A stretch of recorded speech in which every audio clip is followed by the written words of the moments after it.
Monsieur le député de Jean Talon. Je m'en doutais un peu. Vous avez la parole. Très bien. Nous nous sommes laissés hier dans une discussion sur la définition des termes consommateurs et clients. Je maintiens que ce n'est toujours pas clair qui et quoi, notamment compte tenu des changements qui sont apportés par le projet de loi 69 à ces définitions. Je recommande fortement à la ministre d'étudier la possibilité de définir ces termes-là qui sont très importants. Mais j'ai entendu la ministre à ce propos-là. J'aimerais l'amener maintenant sur un autre sujet relativement à l'article 31 de la loi sur la régie de l'énergie tel que modifié par l'article 21 du projet de loi 69. Il y a une chose qui semble claire, c'est qu'on veut conférer ou on veut confirmer, comme c'est le cas actuellement dans la loi, le fait que la régie a la compétence exclusive pour fixer les tarifs et les conditions de service, donc de fixer les tarifs d'électricité au Québec. J'aimerais que la ministre m'explique comment elle voit ce pouvoir de la Régie de l'énergie en lien avec le décret que son gouvernement vient d'adopter le 26 mars 2025, le décret 464-2025, qui fixe des tarifs d'électricité à l'encontre d'une décision de la Régie. Parce que moi, je veux voir c'est quoi la posture de son gouvernement. On dit que c'est la compétence exclusive de la Régie de fixer les tarifs. Le projet de loi le confirme, mais son gouvernement, me semble-t-il, fait autre chose. Donc, j'aimerais savoir quelle est la vision de la ministre du pouvoir de son gouvernement par rapport au pouvoir exclusif qu'on veut confirmer à la Régie de l'énergie. Très bien. Madame la ministre, vous avez la parole. Oui, merci, Monsieur le Président. Alors, la Régie fixe effectivement les tarifs pour les différents types de clientèle. Maintenant, notre gouvernement s'était engagé à ce que les tarifs résidentiels soient plafonnés à 3 % de hausse tarifaire au maximum. Les dernières années, on le sait, ont été particulièrement difficiles pour les Québécois, notamment sur le plan de l'inflation. Donc, en vue de les aider à réduire la pression sur leurs finances, on s'est engagé à limiter à 3 % donc la hausse tarifaire pour les clients résidentiels. Or, il s'avère que dans la loi sur Hydro-Québec, il est possible d'adopter, sur recommandation de la ministre de l'Économie et de l'Énergie et du ministre des Finances, un tarif spécial pour un groupe défini. Et alors, on est allé de l'avant avec la fixation d'un tarif spécial à hauteur de 3 % maximum pour la hausse de tarifs des clients résidentiels.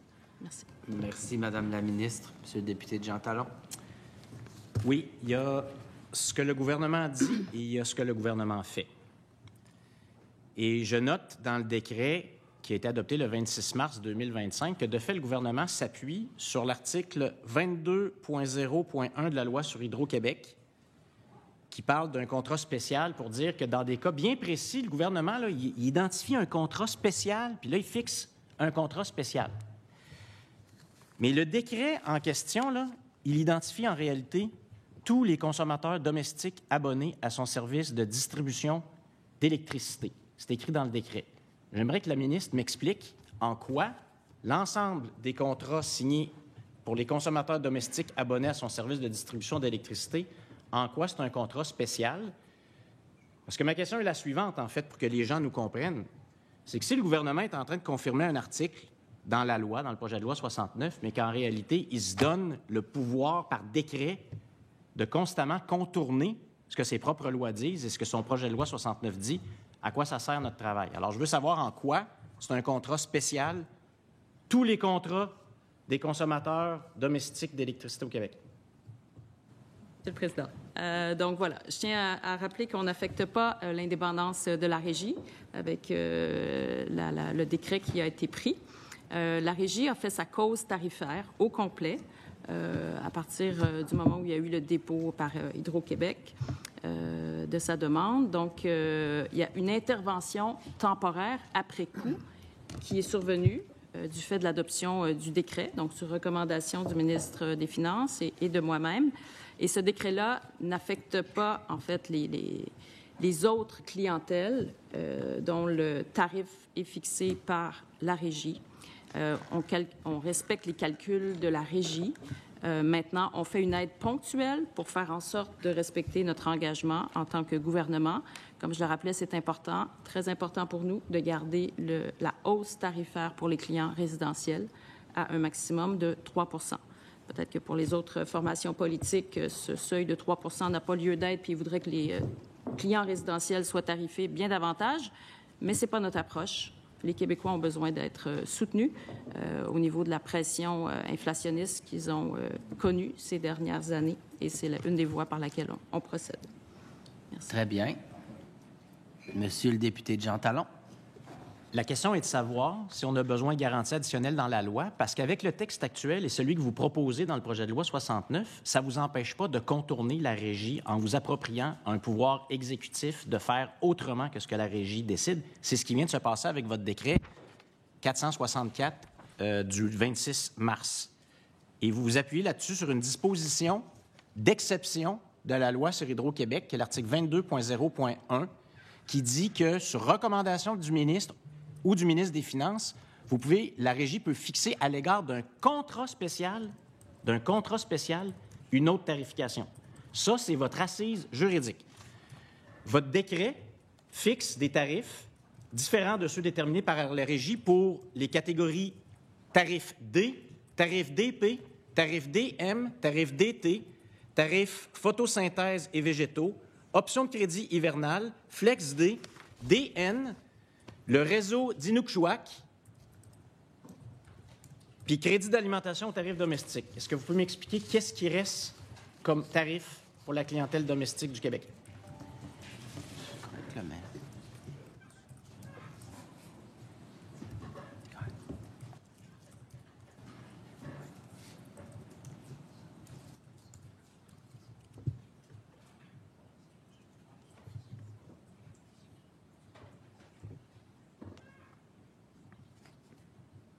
Madame la ministre. Oui, merci, Monsieur le Président. Donc, notre décret, en fait, s'adresse à tous ceux qui avaient été soumis à la règle du 3 % dans le cadre du PL2. Donc, ça s'applique à l'ensemble des personnes qui ont le tarif domestique. Ça n'affecte pas les autres clientèles et c'est une aide ponctuelle. Donc, voilà. Merci. Merci, Madame la ministre. Merci, Madame la ministre. Monsieur le député Jean Talon. Votre décret indique lui-même que vous fixez de manière discrétionnaire, selon votre pouvoir, les tarifs pour tous les consommateurs domestiques abonnés au service de distribution d'électricité d'Hydro-Québec. En quoi c'est un contrat spécial? En quoi tous les consommateurs domestiques du Québec, c'est un contrat spécial? C'est ça votre assise juridique. Je veux savoir en quoi c'est spécial. Tous les consommateurs. C'est une catégorie bien circonscrite de clients de Hydro-Québec et pour laquelle on souhaite agir. Du fait du contexte dans lequel on se trouve sur le plan économique, et Dieu sait que les nouvelles de cet après-midi risquent de mettre encore plus de pression sur les Québécois au niveau des finances, au niveau de leurs finances personnelles, au niveau de leur emploi, au niveau du développement économique du Québec. Donc, je pense qu'il était judicieux de fixer un plafond de 3 % pour la hausse tarifaire. Je comprends que le Parti québécois ne souhaite pas avoir une limite de 3 %. Il souhaiterait que les clients résidentiels paient davantage. Ce n'est pas notre approche. On a adopté un décret donc qui constitue une approche ponctuelle pour faire en sorte de soutenir les Québécois sur le plan de la gestion de leurs finances. Très bien. La question, c'est de savoir dans quelle mesure votre gouvernement respecte la loi plutôt que de s'octroyer un pouvoir discrétionnaire de faire autre chose de ce qui est prévu dans la loi. Avec le texte actuel de la loi sur la Régie de l'énergie, l'article 31, puis avec qui reste à peu près le même dans votre modification proposée, ça ne vous empêche pas d'adopter des décrets où vous faites le contraire de ce que la Régie détermine. Qu'est-ce qui va vous empêcher de déterminer des augmentations plus hautes, des augmentations beaucoup plus basses, de faire ce que vous voulez comme gouvernement plutôt que d'écouter la Régie? Qu'est-ce qui nous garantit ça si on adopte les mêmes formulations, mais que vous continuez à faire ce que vous avez fait, c'est-à-dire d'adopter des décrets sur lesquels il ne semble pas d'avoir de base juridique, parce que vous ne répondez pas à mes questions, là. En quoi tous les consommateurs d'électricité du Québec, c'est un contrat spécial qui justifie l'adoption d'un décret pour aller à l'encontre des décisions de la Régie? Madame la ministre.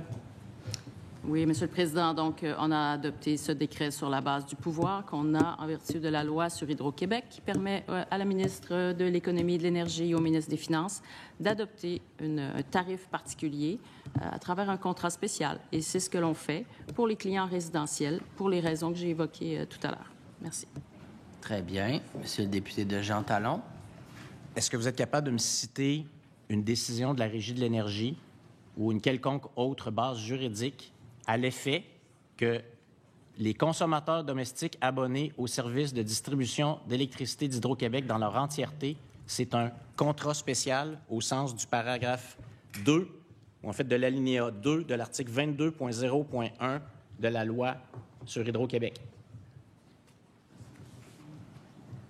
Madame la ministre, quand vous serez prête.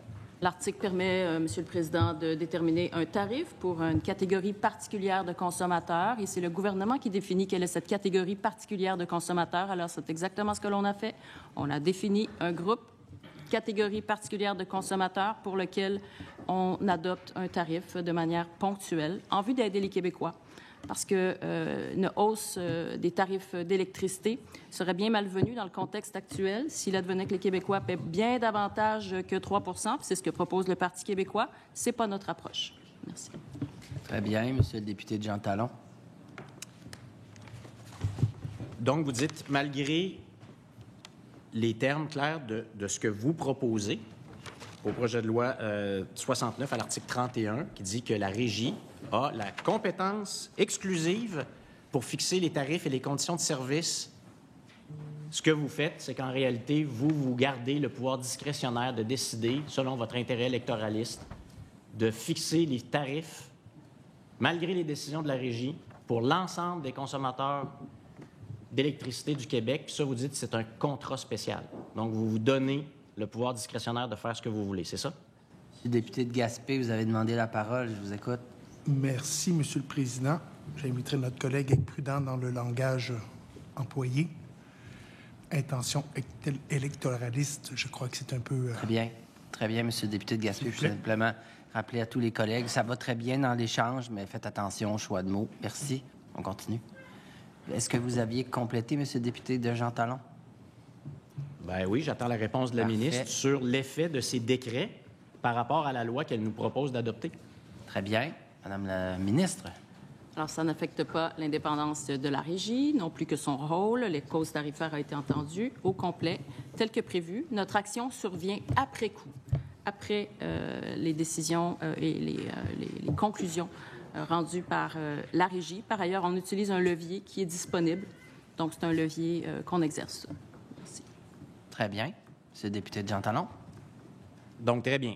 Je comprends que, selon vous, l'ensemble des consommateurs d'électricité domestique au Québec, c'est un contrat spécial. Donc, ça veut dire que l'article 22.0.1 de la loi sur Hydro-Québec, tel que vous l'interprétez, vous donne la possibilité de fixer n'importe quel tarif. Donc, quelle garantie nous donnez-vous aux Québécois que vous n'utiliserez pas ce pouvoir-là pour fixer des tarifs de 4, avec des augmentations de 4, 5, 10 % dans l'avenir, ou 0 ou 1 % parce que vous avez décidé, selon votre bon vouloir, de faire ça. C'est ce que vous êtes en train de nous dire. Malgré tout ce qui est écrit dans l'article 31 sur les compétences exclusives de la Régie, vous dites, moi, je considère que tous les consommateurs du Québec, c'est un contrat spécial, donc je peux, moi, comme ministre, décider avec le gouvernement de fixer les tarifs comme je veux. Vous êtes en train de dire aux Québécoises et aux Québécois que c'est le gouvernement de la CAQ qui détermine les tarifs d'électricité au Québec, pas la Régie. Madame la ministre. Je réitère que ça n'altère pas le rôle de la Régie, que les clientèles industrielles, par exemple, commerciales, entrepreneuriales, ont été fixées par la Régie telle que prévu. Et la cause a été entendue également par la Régie. Et pour le reste, bon, je pense avoir déjà couvert les éléments de réponse, puisque ça fait plusieurs fois qu'on me pose la question. Merci. Merci. Monsieur le député. Très bien. Mais il y a une question que je vous ai posée précédemment. Je n'ai pas eu de réponse, là. Mais de toute façon, on la connaît, la réponse. Le décret dit lui-même, je cite votre décret, là, vous dites que vous fixez les tarifs pour tous les contrats conclus entre Hydro-Québec et les consommateurs domestiques abonnés à son service de distribution d'électricité. mais je veux vous demander de confirmer pour les Québécoises et les Québécois. Là, je vous ai nommé les catégories de tarifs qui sont nommées dans votre décret. Est-ce qu'il y a d'autres consommateurs domestiques au Québec où vous avez fixé les tarifs pour tout le monde? Alors, Madame je la confirme aux ministre. Québécois que nous respectons notre engagement à l'effet que la hausse tarifaire en matière d'électricité est plafonnée à 3 %. C'est ce à quoi on s'était engagé et c'est ce qu'on livre comme résultat. Très bien. Oui, Monsieur le député Jean Talon. On vient d'avoir un échange très significatif et je vais le réitérer, puis j'aimerais ne pas être interrompu là, parce qu'on a vérifié. Là, parler d'intérêt électoraliste, ce n'est pas des mots antiparlementaires et c'est exactement ce que je maintiens. C'est que les lois et les règlements existent pour que personne, en fonction d'intérêts électoralistes ou d'autres intérêts, se place au-dessus de la loi. Et ce qu'on vient d'entendre dans l'échange aujourd'hui, c'est que peu importe ce que dit la loi actuelle, peu importe ce que dit le projet de loi 69, peu importe la compétence exclusive qui est donnée par la loi à la Régie de l'énergie, la ministre s'octroie, par décret, à sa discrétion, le pouvoir de fixer les tarifs d'électricité pour toutes les Québécoises et tous les Québécois, tous les tarifs domestiques. C'est ce qu'on vient d'entendre aujourd'hui en commission parlementaire et c'est très grave. Alors, c'est important que les Québécoises et les Québécois en soient alertés parce que c'est ça qu'on vient de nous dire. Par un décret, on contourne l'application de la loi. On dit, bien, tout est un contrat spécial au Québec. L'ensemble des consommateurs, c'est un contrat spécial, donc c'est la ministre qui, par discrétion, fixe les tarifs. Je redemande une dernière fois à la ministre, qu'est-ce qui nous garantit dans l'avenir que son gouvernement, ou dans le futur, parce qu'on fait des lois pour le futur, puisse pas décider de faire tout ce qu'il veut avec les tarifs d'électricité en fonction de la pratique qu'elle a elle-même établie de par décret contourner ce que prévoit la loi quant à la compétence exclusive de la Régie. Qu'est-ce qui va empêcher quiconque de dire, ben moi, c'est ça que je veux faire avec les tarifs, peu importe ce que la Régie dit? C'est quoi les garanties qu'elle nous donne? Parce que si c'est ça actuellement, que la ministre peut faire ce qu'elle veut, il va falloir qu'on travaille non seulement cet article-là, mais plusieurs autres articles de la loi.